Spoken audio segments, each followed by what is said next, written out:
So this is the previs for the Pelennor Fields sequence, which is the first step that we took to develop the ideas and story of the sequence. We use previs because it's very fast and very easy to experiment with and change and come up with new ideas, and it's very flexible. It allows Peter to experiment with a whole bunch of different concepts without having to commit to a huge sort of turnaround.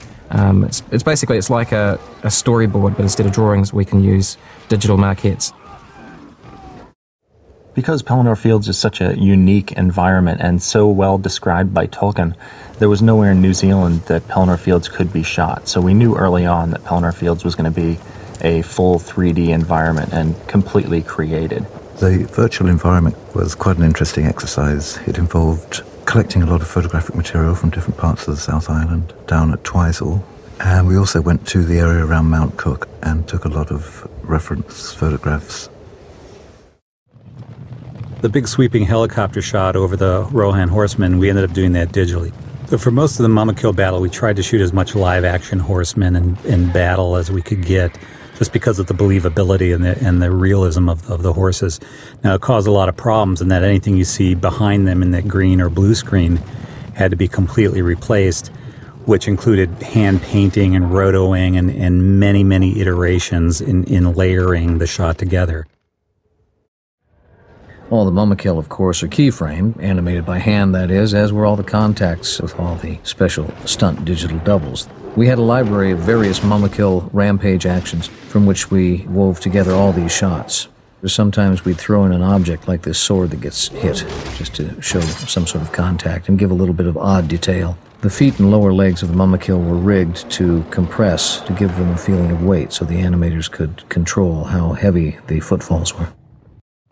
Massive is the tool we use to fill out the background of huge shots with digital extras. So it allows us to take motion captured actions of horses and people and build a brain for each type of agent. These sequences are quite difficult. We've got to try and figure out how to get the agents to not only avoid each other, but they've got to know where the animated mumakils are. They've got to be able to avoid their feet. They've got to be able to target them with their bows and arrows and actually be able to flow around the sequence as required as well.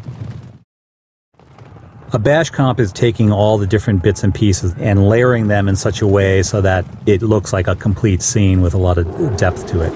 One of the big challenges of Pelennor Fields was integrating the horses, the mumakil, 6,000 Rohan, and 250,000 orcs all in this giant chess game of sorts. These bash comps are a great way to see how everything's fitting together and see how the interaction is going to work and how the whole battle will play out as it goes from shot to shot.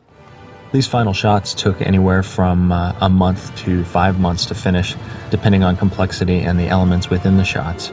The creatures are all now rendered with textures and all the skin, and the detail is all represented accurately. The plates have been put in, and the compositors have added hundreds of layers of dust and smoke. Each one of those shots could easily have over 100 different layers working on it. And it's just a lot of little subtleties that make you believe you're in this real world.